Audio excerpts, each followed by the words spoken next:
चलो बच्चों, तो आज हम लोग गुजराती में चैप्टर नंबर 18 देखें, जिसका नाम है लघु काव्यो। लघु काव्यो मतलब शॉर्ट पोएम्स।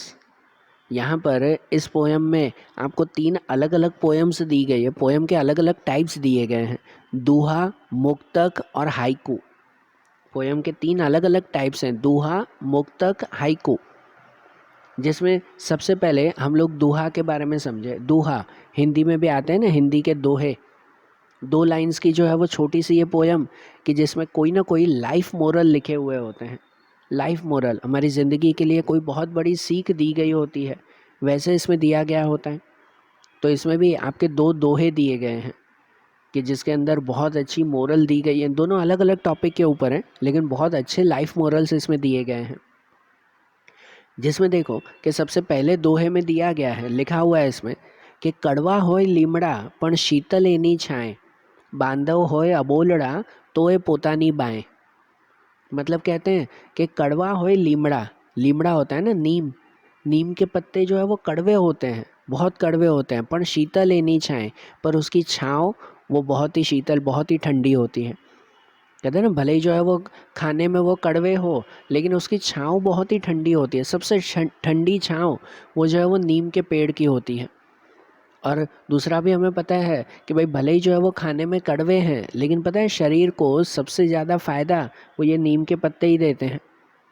बरोबर ना, कि भले वो कड़वे हैं तो इसका मतलब ये नहीं वो ख़राब है, वो बुरे हैं, लेकिन उल्टा सबसे ज़्यादा जो है वो फ़ायदा वही देते हैं। छाँव भी सबसे ठंडी वही देते हैं, ये नीम के पत्ते। और जो है वो क्या कह सकते हैं कि हमारे शरीर को फ़ायदा भी सबसे ज़्यादा जैसे वही देते हैं। तो इसलिए वो कह रहे हैं ना कि कड़वा होय लीमड़ा पण शीतल एनी छाए। उसी तरह से वो एग्जाम्पल दे रहे हैं कि बांधव होय अबोलड़ा तोय पोतानी बाएं। बांधव, बांधव मतलब कहते हैं कि रिश्तेदार, अपने लोग, अपने रिश्तेदार, भाई बहन, जो भी हमारे घर वाले हो, रिश्तेदार हो। बांधव होय अबोलड़ा, अबोलड़ा मतलब कि भले उनसे बातचीत ना होती हो, कि भले वो थोड़े ही जो है क्या कह सकते हैं, जो एग्जाम्पल इसमें दिया हुआ नीम के पत्तों की तरह कड़वे हो। कहते हैं ना, कितनी बार होता है कि हमारे रिश्तेदारों के साथ ही नहीं बनती, बरोबर ना, रिश्तेदारों के साथ ही नहीं बनती, कितनी बार अनबन हो जाती है, बातचीत बंद हो जाती है। लेकिन उसके लिए कह रहे हैं ना कि बांधव होय अबोलड़ा तोय पोतानी बाएं। तोय पोतानी बाएं मतलब कि फिर भी वो हमारे पास ही रहते हैं। पास ही रहने का मतलब कि जब मुसीबत आती है ना, तो सबसे पहले वही हमारे साथ होते हैं। बराबर, रिश्तेदारों में हमारे भारत में तो खास ये कल्चर है हमारा कि भले ही होता है, कितनी बार इतना बड़ा परिवार होता है, रिश्तेदार होते हैं कि भाई जो है वो अंकल के जो है वो परिवार अलग, आंटी के परिवार अलग, उनके परिवार अलग, काफ़ी बड़ा परिवार हो जाता है हमारे भारत में। होता है ना ऐसा। और कितनी बार ऐसा होता है कि परिवार वालों के साथ ही अनबन हो जाती है, कितनी बार बातचीत बंद हो जाती है और कुछ प्रॉब्लम हो जाती है। लेकिन फिर भी घर में जब मुसीबत आती है ना, कुछ भी सुख दुख का समय आता है ना, तब सबसे पहले ये रिश्तेदार ही हमारे पास आते हैं। बराबर ना, इसलिए जो है वो इनको उस नीम के पत्तों की तरह, नीम के पेड़ की तरह जो है वो समझाया हुआ है कि कड़वा होए लीमड़ा पण शीतल एनी छाए। कि वो नीम के पत्ते भले ही जो है वो कड़वे होते हैं, लेकिन उसकी छाँव बहुत ही शीतल होती है, बहुत ही ठंडी होती है। उसी तरह से बांधव हो या बोलड़ा तोय पोतानी बाएं। उसी तरह से रिश्तेदार, हमारे साथी, भले ही जो है वो उनसे बातचीत बंद हो, या भले ही उस नीम की तरह वो कड़वे हो, तोय पोतानी बाएं, पर फिर भी मुसीबत आने पर, समय आने पर वही सबसे पहले हमारे साथ होते हैं। सही बात है ना ये, बराबर। और ऐसे ही दूसरा दोहा दिया हुआ है, पहले जो रिश्तेदारों के बारे में बताया, और दूसरा एक दोहा दिया हुआ है अलग टॉपिक के ऊपर, जिसमें लिखा हुआ है कि जे जन पामे पूर्णता ते कदी न फूलाए, पूरो घट छलकाए नहीं अधूरो घट छलकाए। कहते हैं जे जन पामे पूर्णता, जे जन, जन मतलब इंसान, भाई जो इंसान पूर्णता, पूर्णता मतलब जिसके पास पूरी नॉलेज होती है ना, पूरा ज्ञान होता है, पूरी नॉलेज हो, ते कदी ना फूलाए, वो कभी भी फूलाता नहीं। फूलाता मतलब घमंड नहीं करता, वो अपनी नॉलेज का दिखावा नहीं करता। पूरो घट छलकाए नहीं अधूरो घट छलकाए, जिसका एग्जाम्पल घट के साथ दिया हुआ है। घट, घट मतलब के जो पॉट कहते हैं, जो मटका कहते हैं, पानी का मटका, पानी की गागर। कहते हैं पूरो घट छलकाए नहीं, पानी का वो पॉट, वो मटका जब पूरा भरा हुआ हो ना तो पानी छलकता नहीं है, बराबर ना। उसे ले जाते वक्त पानी नहीं छलकता, अधूरो घट छलका है। लेकिन अगर वो पॉट आधा भरा हुआ हो ना, फिर जो है वो उसे हाथ में लेके जाओ कहीं पे तो उसका पानी छलकता रहता है, उछलता रहता है। पूरे भरे हुए जो है वो पानी, पूरा भरा हुआ जो पॉट होता है उसका पानी कभी नहीं उछलता, आधा भरा हुआ पॉट का ही पानी उछलता है, बराबर ना। उसी तरह से कहते हैं जैसे पूरी नॉलेज नहीं होती ना, जैसे हाफ नॉलेज होती है, वही अपने नॉलेज का दिखावा करता रहता है। देखो मुझे तो ये भी आता है, मुझे तो ये भी पता है, भाई हम तो ये भी कर सकते हैं। वही अपना दिखावा करता रहता है, मैं करता रहता है, भाई मुझे ही सब कुछ आता है। जबकि जिसे रियल एजुकेशन, रियल नॉलेज होती है, जिसे सही ज्ञान होता है, वो कभी भी जो है वो अपना दिखावा नहीं करता। वो अपने ज्ञान का सही समय यूज़ करके बताता है, लेकिन कभी सबके सामने बोलता नहीं फिरता मुझे तो ये भी आता है, मैं तो ये भी कर सकता हूँ, मेरे तो ऐसा भी है मेरे लिए, बराबर। वो कभी दिखावा नहीं करता। दिखावा कौन करता है? जिसे पूरी नॉलेज ना हो, बराबर ना। वही ज़्यादा बोल बोल करता है। जिसे पूरी नॉलेज हो वो कभी ज़्यादा बोलेगा नहीं, बराबर। तो ये भी दोहे में दिया हुआ है ना, दूसरा दोहा जिसमें दिया हुआ है नॉलेज की ताकत, कि जैसे सही नॉलेज होती है तो वो नॉलेज जो है वो अपना दिखावा करके नहीं बताता है, सही समय पर यूज़ करके बताता है वो, ठीक है। तो ये जैसे दो दोहे देखे ना, वैसे इस लघु काव्य में दूसरे दो मुक्तक दिए हुए हैं। दोहे के बाद मुक्तक दिया हुआ है। मुक्तक किसे कहते हैं? मुक्तक मतलब रियल मीनिंग में कहते हैं मोती। मतलब 2 या 4 लाइन या 6 लाइन की छोटी सी पोयम, 2, 4 या 6 लाइन की छोटी सी पोयम होती है जिसमें पर्टिकुलर कोई एक सिचुएशन दी गई हो, पर्टिकुलर सिचुएशन दी गई होती है कि जिस सिचुएशन को पोएटिक वे में समझाया हुआ होता है, बराबर ना। और मोती की तरह सजाया हुआ होता है। मोती एकदम छोटा सा होता है लेकिन फिर भी वो कितना सुंदर और कितना जो है वो अट्रैक्टिव होता है। उसी तरह से ये मुक्तक भी छोटी सी पोयम लेकिन बहुत ही अट्रैक्टिव, बहुत ही सुंदर पोयम। तो यहाँ पर भी जो है वो दो मुक्तक दिए हुए हैं, जिसमें जो पहला मुक्तक है ना वो शेखादम आबू वाला, शेखादम आबू वाला का लिखा हुआ ये मुक्तक है। जिसमें देखो क्या कहते हैं, वो कहते हैं कि अमने नाखो जिंदगीनी આગમાં, આગને પણ ફેરવીશું બાગમાં, સર કરીશું આખરે સૌ મોરચા, મોતને પણ આવવા દો લાગમાં, बराबर। अब ये जो मुक्तक है ना वो शायद हमारे आज़ादी के समय का लिखा हुआ है। आज़ादी के समय की ये सिचुएशन है और उस वक्त लिखा हुआ है कि जब उस वक्त जो है वो हर किसी के मन में जोश था, और वो जोश ऐसा कि सामने कुछ भी आने दो ना, कोई भी तरह की सिचुएशन आने दो हम लड़ लेंगे, कुछ भी सिचुएशन आने दो हम लड़ लेंगे।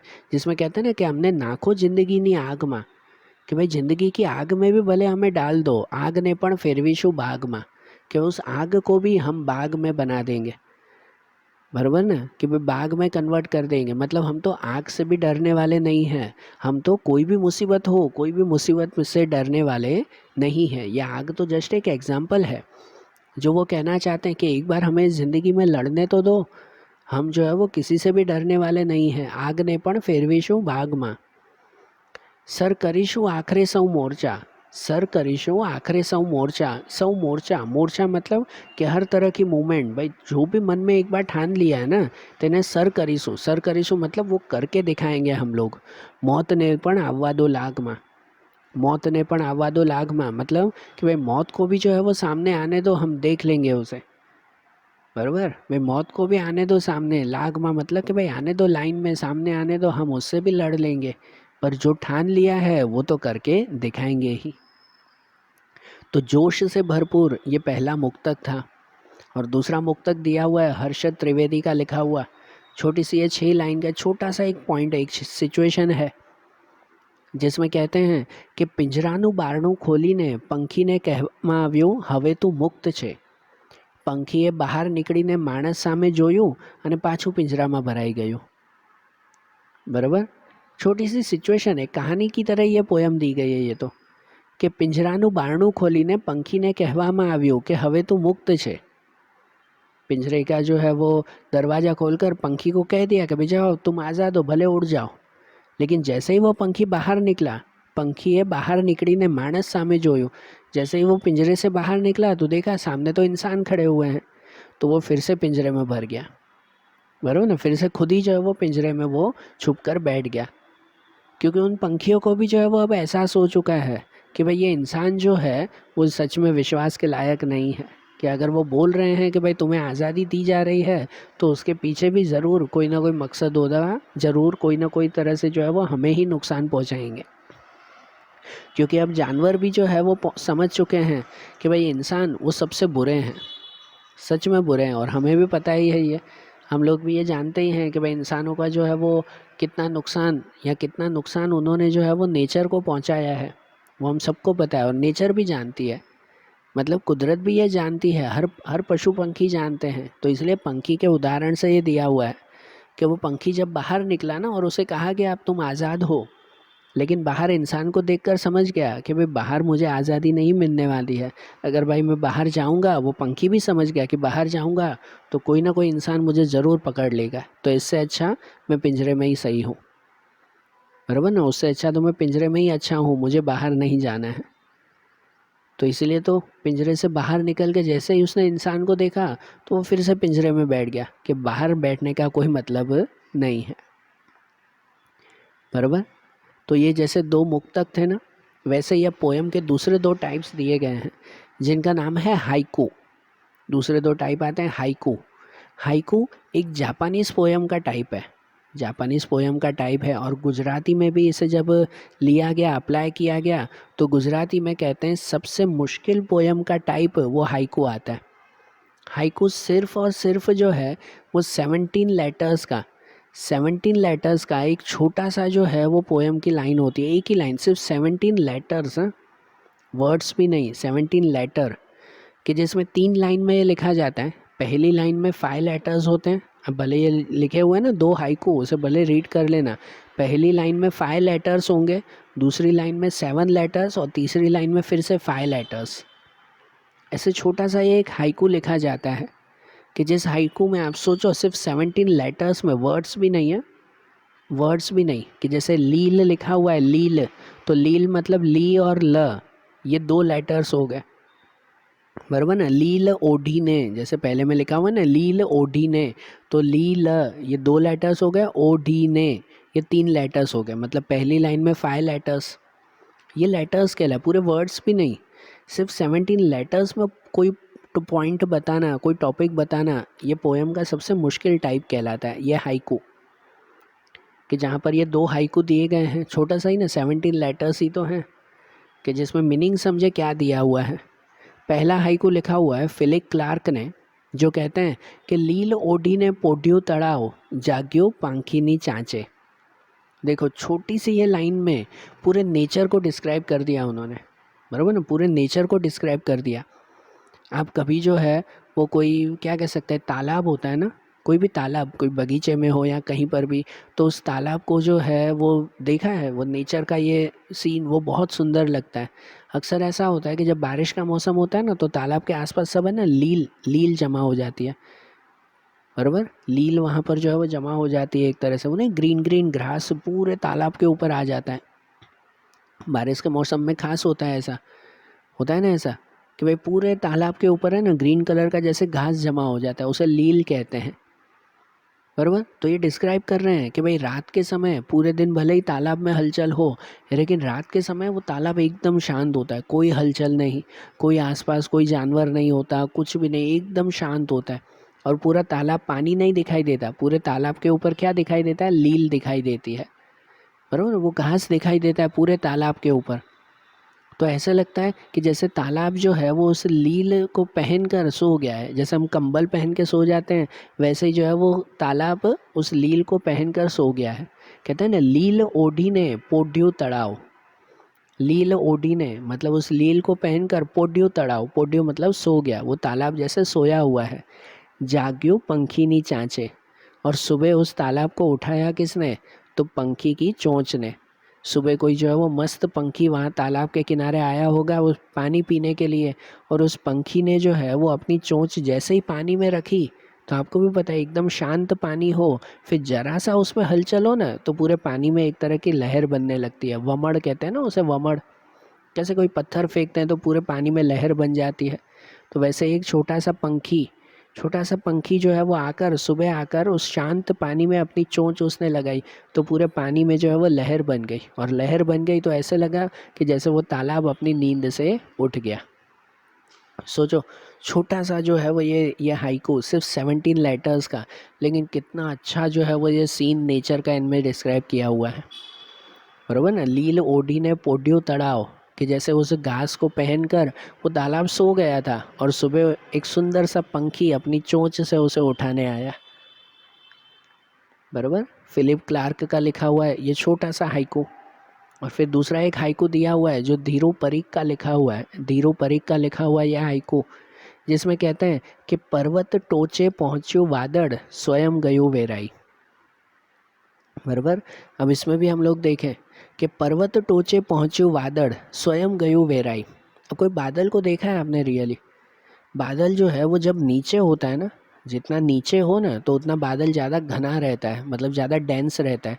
बादल जैसे जैसे जैसे जैसे ऊपर जाता रहता है ना, तो वैसे वो जो है वो रेयर होता जाता है, मतलब क्या कहते हैं, हल्का होता जाता है, और बादल के फिर टुकड़े होते जाते हैं, पूरे बादल के फिर छोटे छोटे टुकड़े होते जाते हैं, बराबर। जितना बादल जो है वो ऊपर जाता है ना, तो वैसे ही जो है वो उसके छोटे छोटे टुकड़े होते जाते हैं। फिर एकदम ऊपर आसमान में देखो तो पूरा एक बड़ा बादल नहीं दिखाई देगा, छोटे छोटे नहीं, वो क्या कह सकते हैं, कॉटन बॉल्स की तरह वो बादल के टुकड़े दिखाई देते हैं, होते हैं ना। तो वो सिचुएशन इसमें दी गई है कि पर्वत टोचे पहुँचो वादड़, कि कोई एक बादल जो है वो पहाड़ की टोच तक पहुँच गया, एकदम ऊपर पहुँचा, तो फिर उसे पहाड़ से टकराने की ज़रूरत नहीं पड़ी, स्वयं गयो वेराई। स्वयं गयो वेराई मतलब खुद ही वो बादल जो है वो बिखर गया। वेराई मतलब बिखर जाना, क्योंकि कोई भी बादल जब इतना ऊपर पहुंचता है तो वो खुद ब खुद बिखर जाता है, फिर पहाड़ से टकराने की भी ज़रूर नहीं। जनरली अगर कोई पहाड़ से टकराए तो वो बादल टूट जाता है ना, लेकिन जब वो इतनी हाइट पे पहुंच जाए ना तो फिर उसे किसी से टकराने की भी ज़रूर नहीं है, वो बादल खुद ब खुद हल्का होकर और टूटता जाता है। इसलिए कहा गया है पर्वत टोचे पहुँचो वादड़ स्वयं गयो वेराई। और इनडायरेक्टली, ये तो बादल की कहानी है, इनडायरेक्टली जो है वो ये इंसानों के लिए भी ये कहा गया है। हाइकू मैंने बताया छोटा सा ही है, लेकिन मीनिंग बहुत अच्छा होता है उसका। इनडायरेक्टली वो इंसानों के लिए भी कहा गया है कि इंसान का जो है वो जब ईगो, जब इंसान का घमंड, जब इंसान का अभिमान जब इतना ऊपर पहुंच जाता है ना, फिर उसे किसी के से टकराने की ज़रूरत नहीं है, वो इंसान खुद ब खुद बिखरता जाता है, बराबर ना। इंसान खुद ब खुद टकराता जाता है। जब जो है वो ये अभिमान, ये घमंड ना हो तो अच्छा है, लेकिन जब इंसान में ये घमंड आ जाता है ना, तो वो खुद ब खुद को महान मानने लगता है, ऊपर मानने लगता है कि अब मैं ही सबसे ऊपर हूँ। और जैसे बादल की कहानी बताई गई है कि बादल जब जितना ऊपर पहुँचता जाता है ना तो वो खुद ही टूट जाता है, उसी तरह से इंसान का अभिमान, इंसान का घमंड, इंसान का ईगो जब बहुत ऊपर पहुँच जाता है ना, तो वो इंसान खुद ब खुद टूट जाता है, उसे फिर किसी की ज़रूरत नहीं पड़ती, वो खुद ही खुद को मार लेता है, जैसे कहते हैं ना, खुद ही खुद का नुकसान कर लेता है फिर, बराबर। तो इस हाइकू में भी ये पॉइंट बताया गया है ना। तो देखो, आज जैसे हमने ये लघु काव्य देखे, दोहा, मुक्तक, हाइकू, एकदम शॉर्ट पोएम्स लेकिन फिर भी बहुत ही मीनिंगफुल, वैसे ही हम इनके दूसरे चैप्टर्स, दूसरी पोएम्स, वो अब हम लोग अगले वीडियोस में देखेंगे। Okay, thank you.